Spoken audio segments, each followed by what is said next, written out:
Nicole Ross, exciting news recently with the new rankings. You're in the top 16. That puts 3 of the women's foil team members in the 16. Tell us a little bit about the competitive dynamic within your squad. Yeah, well, we all get along pretty well, to be honest, and enjoy feeding off of each other. And I know that I have definitely gotten better because I'm on a team with Nzinga and Lee, and just seeing their great performances and seeing them climb in the rankings has encouraged me to, step up my game. And so I feel really excited that I reached one of my goals. And, fencing is always changing, the rankings are always changing, competitions happening all the time, so nothing is set in stone ever. So I'm pleased, but I'm not planning too far in advance. And yeah. Now World Championships are just a couple weeks out. How does the timing of this ranking, how significant is that for you going into World Championships knowing you're in the top 16? It's definitely nice. I'm happy that I'll be skipping the first round. It's going to be my first time at Worlds not fencing the pool. So it definitely is a positive, although, like I just said, it doesn't really mean anything in terms of the 64. Everyone in the women's foil tournament is strong, and it's definitely possible to get a tricky or difficult draw in the 64.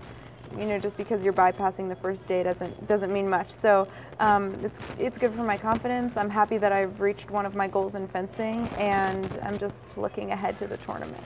Now, Olympic qualification has begun. We're a little over a year out from the games.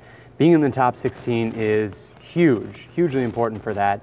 And 'cause once you're in it, it's kind of hard to fall out. Tell us, how about as far as looking ahead, how you feel this will position you in your ability to continue climbing or to stay on that track? Yeah, well, I think that, I don't know if it's true if it's hard to fall out. I think, anything can happen, but it is good, and it's definitely a prerequisite at a minimum for me to qualify for the Olympics. So I had to at least take the step in order to continue going forward, and I'm proud of myself for getting there, and I want to just keep building on that momentum and keep using the opportunities that this affords me to move my ranking up in the world.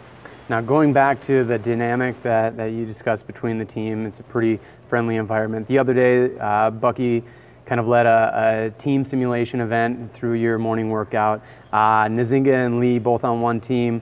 Tell us about how kind of with 3 of you, and 2 of course have to be on one team, how that kind of changes the dynamic or that team meshing together. Well, certainly it's difficult for all of us, of course, to focus on team and individual. Now, it's always difficult for fencers to do that and to find a good way to come together after competing against each other. However, in this specific situation, of course, we don't have a team event in the Olympics, and we'll be contesting at World Championships instead.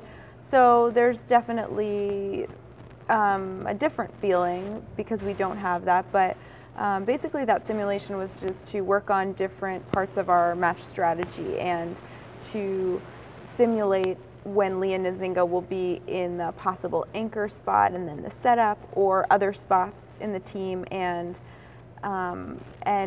Margaret is also working on her anchoring, so she anchored for my team and I worked as the setup because that might be my role. So we're basically just testing out different roles and seeing how we each perform in those and if we can push ourselves to be better in those roles.